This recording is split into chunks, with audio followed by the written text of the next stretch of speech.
Hello student, in this module we have talked about the first part of the China, that is the People's Republic of China, its rise of economy.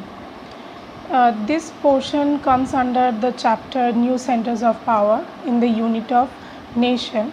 So this is, you know, that in the new centers of power, just like Asian, European Union, BRICS, these are the organization, and this nation, that is China, that is the most important nation among the world, because somehow China is, we also know that China is another alternative centers of power after the USA.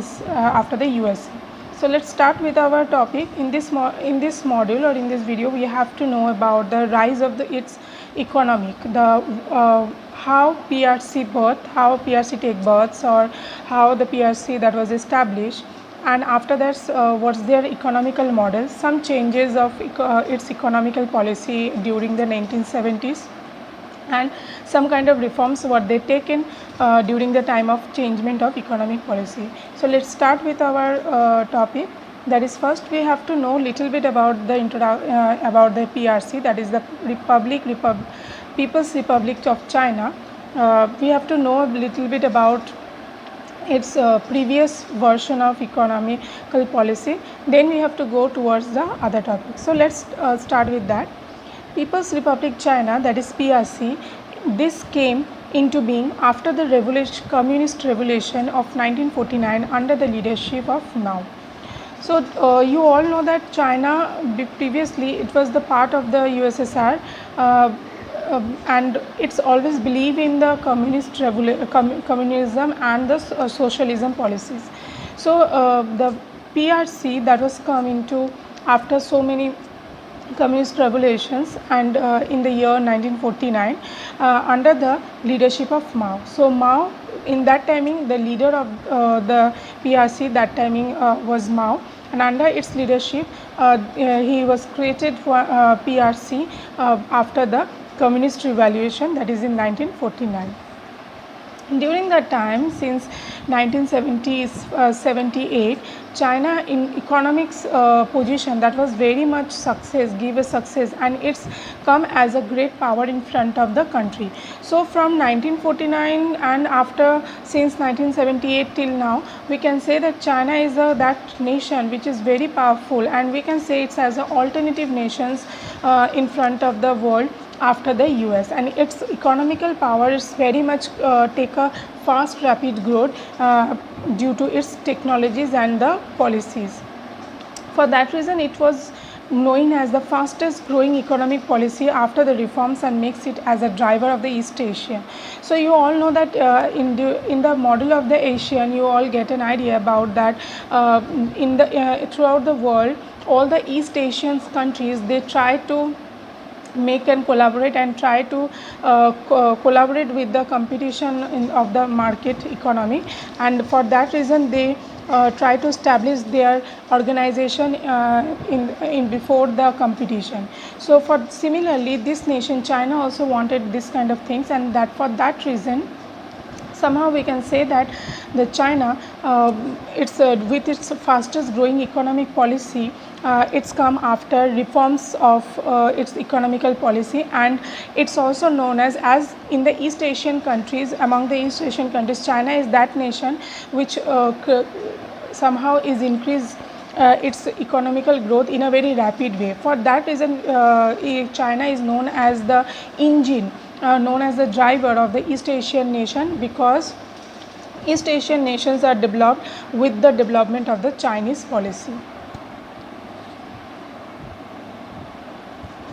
Now, any country who take a growth in the economical field or any other field, that country's are depend. The economical growth are depend of that country in some factors. So we have to know what are the factors that China economical procedures that was depends. Now the first one is the population. You all know that China is the populate country among the world. It's come under the first rank, that who have a very huge and a mass amount of population. So along with the population, the manpower also China has. So from the huge population, you can imagine that how much China have the manpower. So on the basis of the manpower, it also collected its economy in a very good manner. Land mass and resources, these are the factors which is by on which the any country can depend to give growth in their economy, because whenever the land are covered, the huge amount of or huge area are covered by the any country, that means in that huge area some resources are also included. So how much the areas are covered by the country, that means that much of resources that country have. So if you go through with the survey, that you can know that along with the population, huge population, China also its territory, the China territory, geographical territory, that was expanded through so many areas in wide areas. So if the Chinese areas that was so wide, its landmass are so huge, that means its resources also very huge. So we can say that China have, it's a very resourceful country where it have expanded areas which the resources have. Regional location, as the resources and land areas are so very wide manner, so it's obvious that its regional location, its geographical location are very good, and China is situated in that part of the world where from where it is communicate its neighborhood countries, and it can capture the market of its neighborhood countries, because it is surrounded by the countries, some others countries.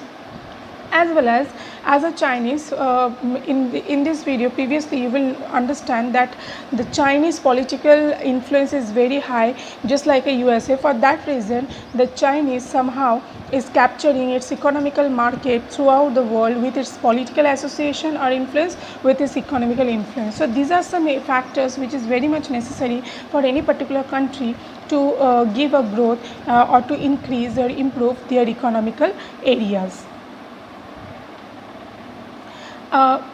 It is also one of the thing is that during due to this fastest growing rate, the China targeted that up to 2040 the China will become the superpower, or you can say the China become the capture the whole market or whole world, and also can remove the USA from its competition up to the 2040. But if you go through, if you observe or if you study the Chinese economical policy, you will observe that you will knew from that policies that somehow the target which is taken by the China up to 2040, somehow it is take right now, and right now in 2020 China is really captured so many countries market, and its economical growth is very fast, and up to 2040 it can be, or it may be is removed the USA from the competition. So now in this right now we have to know about, that was the introduction which we talked about, and now we have to know about the economical model of the PRC before the reformation. So whenever the China that was came into the power, that is PRC that was formed, from then to 1970, what was their economical model, we have to see about that. Basically you all know that China was based on the Soviet model, because it was somehow connected with the USSR and following the communist one, and previously it was not very much try to communicate with the USA, and they don't wanted to take the capitalist system in their policy. But due to the somehow the Soviet model that was not succeed, that was not give any kind of success behind the growth of the economical model, that's why to remove from the backwardness, economical backwardness from the China right now they wanted to serve and they wanted to link with the capitalist world, so that their backwardness in the economical area that will be removed. and for that reason, along with the Soviet Union, China also adopted the communist or capitalist system also. So China have the communist and the capitalist system. If you see in your NCERT book, there is one cartoon given of a cycle, and in that cycle the first wheel are given and the second wheel, the two wheels of the cycle was showing that one side in the communist sign and another was the capitalist one. So from that we will know that the China has adopted the communist as well as the also linked with the capitalist system. China always try to increase its economic beyond the USA economic also. For that reason, and also it have a problem issues with the USA, and for that reason China wanted that model. It's created a model so that it will not take a help of the USA, and due to their issues they don't want it to be take a help of the USA. For that reason they created one model, and under that model the Chinese state or the Chinese country, they are controlled all the heavy industry sectors, and whatever they get from the agriculture, that capital are used in that industry sector. So basically the model of the economical model of the China was based on that whatever the capitals or whatever the surpluses or the money which is coming from the agriculture production, that will be used to the industrial sector only by the government. So it is a state owned heavy industry sector which is made from the capital of the or the money of the agriculture production. And during that time also, whenever in the European also, whenever the crises are going on in the world during that timing, so in that time in the China also have shortage of foreign investment or foreign investment, and due to the shortage of the foreign investment, the China don't able to purchase or they don't able to afford the technologies from the outside, because they don't have that kind of foreign investment, that kind of foreign capital for investing in others country and purchasing the huge amount of technologies or the product. For due to this reason they wanted to meet their necessary items of their citizen. For that reason the China decide to create the domestic goods and all other things from its resources. So China somehow uses its resources for making the domestic goods and fulfill all the needs what the citizens want, because it's don't have that foreign investment or foreign exchange, so that they will export it from the other countries. Even during that time, the China economic and employment and social welfare also ensure to all its citizens and educating them for better health. That means during that time, during its economical model, the China is giving making an opportunity where everyone get the employment. They makes that opportunity so that everyone get, from the domestic production they get to involve in it, and for that reason they get a job. Even they also they also care about the social welfare of all its citizens by giving them the jobs and the products fulfilling their needs, as well as it's also give the education to the citizens of the China so that they will ensure the better health of the citizens. So during this economical model, not only China created its domestic product factories or the heavy industry by the control by the government, it also give opportunity for jobs to the citizen. It secure the social welfareness. It also giving the education to the citizens about to create or ensuring the better health. So these are the models of the some of the model of the economical economy of the PRC. And even during that time the economic also grew up to 5 to 6% rate, but if you compare the annual rate that is 2 or 3% only according to the situation, according to the population growth, then China also faces the financial crisis, because maybe it will be growing fast with a 5 to 6% but 6% rate, but if you compare the rate with the population, then you will find that the Chinese people find that in the annual rate it is only about 2 to 3% according to the population. So somehow the economical model of the PRC are facing the crisis and not able to fulfill the citizens' needs. Even during that timing also, the per capita income that was very low. International trade, you can say it's just for a name. It is not in that manner that it can collected some profit from them. So international trade was very much destroyed and was minimal, very few amount of their per capita income are very low, and even the industrial production, which was growing so fast, but it is not even the industrial production what they wanted to do with the agriculture production capital, that also not formed. Why? Because the agriculture production, what they decided that whatever the capital come from the agriculture production, that will be used in the industry, and created the by with using of the resources they want to create it, but somehow as the agriculture production are not generated the surplus, not generated that extra capital which can be used for the industry production, and due to this reason the industrial production was not growing fast, what they think when they created this kind of economical model. So for that reason, during the 1970s, the Chinese, they take some kind of measurements. In 1970s, Chinese leader, they took some major policy and they try to reform their economical model, which creates them back which pull them in the backwardness. Now, what are that reforms we have to know here? So the first one is that we in the previously I told you that the China want are some issues with the US and they don't wanted to collaborate with the USA. But when the Chinese reform its policy, they can see, they observe that somehow the issues with the USA are affected their economic and it pulled it backwardness. So for that reason, right now the China they remove the isolations, political and economical isolations of USA, and they try to re-establish their political relation and their economical relation with the USA by ending its issue in the 1972. So after 1972, the first reform what the China take, the first it re-established its political and economical relation with the USA by ending its issues, whatever the pending issues are there in 1972. Then in 1973, its premier, that is a leader of China, they proposed a 4 modernized policy, and it was proposed by the leader Zhou Enlai. That Zhou Enlai creates the China's model, or you can say the Chinese model economic was created, and it stand up with the 4 pillars. What are that 4 modernization?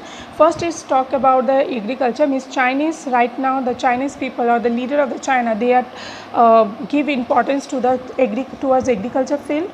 Then they give importance to the industrial field. They are also wanted to establish in a good way as a science and technology, and the last one is military. So with this 4, that is agriculture, industry, science, technology and military, within this 4 area they wanted to keep a good survey and created this 4 modernization to give improvement in this 4 field, so that the Chinese economic will be established what they in that area it was established or it was grow in a positive way. Then in after 1972-73, in coming up in 1978, when the new leader was there in the China, that is Deng Xiaoping. This Deng Xiaoping, they announced one policy that is known as open door policy. Now what is open door policy? From the name, I hope you all get an idea that open means it is not closed, and door, you know that. So open door policy, because China are very well known that if we are not opening the door for the foreign investment, then only with the domestic goods is not helping our economy for growing in a faster manner. So for that reason, in 1978, Deng Xiaoping, they announced the policy that is open door. Open door means generating higher productivity by the investment of capital and technology from the abroad. So whatever the investments are coming from the abroad, they are using that productivity in their capital money or in the technology. And the economic reforms also done in the China by this open door policy. Even if you imagine, you can keep the one question maybe come in your mind, that maybe by reforming the policy, the China is adopting just like a Soviet Union do, that is a shock therapy, where they translated its policy, that is the Soviet model, towards the capitalist model. But it's not that like that. The Chinese, when they reforms their policy, they are not adopted at all the shock therapy, because they adopted both the models. Soviet model also they have, the communist one, and the capitalist model also they adopted, only to develop this economical way. So it's not adopted the shock therapy, where it's transfer its policies. Even in 1982, first it was established the privatization in agriculture field, and by following that private agriculture field, it also give the privatization in the industry in 1988. So in 1982, China first created agriculture as a established the privatization in agriculture, and along with that it also privatized its industry in 1988. Afterwards, it's also created one special zone, that is special economic zone, that is SEZ. I hope you all heard about the word SEZ. So the trade barriers, whatever the trades problem, international trades problem arises in front of the China, so it tried to open it with the special economic zone, and under that zone the foreign investors can come and set up their enterprise into the China, so that they all at least get the foreign money who are investing into their product or their resources. So for that reason, the China's opened their trades, and they removed the trade barriers with the policy of special economic zone, that is SEZ, and where the foreign investors they come and they set up their enterprise, and with that money, with that production, it increases the economical growth of the China. It always focus in the market economy, because the Chinese target is to establish the economical position, and it's a very simple way that if you wanted to increase your economical situation, if you capture the market of the another countries or neighborhood countries, or if you capture the market of the world, then it is a very good area or path to develop its economic. So it's always focused, China is always try to focus the market economy. And if you it's a very good example, you can see that in our India also the Chinese production is very much used, and the China has somehow captured the Indian market with its production. So it's always try to focus its economical things. So in this video we have to know this only. So in this video what we have noted, that first one is the interaction of the PRC, that how the PRC came, or how it is, what was its old economical model and what was its reform economical models during the 1970s. So in our next video we have to know about the consequences of these reforms upon the China and its citizen, and what was the problems, the positive consequences and the negative consequences we have to know, and the relations with India and China, that is Sino-Indian relations, that we have to know in our next video. Till that, go through with the NCERT book up to this topic and along with the video, so that it will be clear little more, and please also go through with the cartoons along with this video, so that it will be totally clear about the points which is given in this video. Thank you.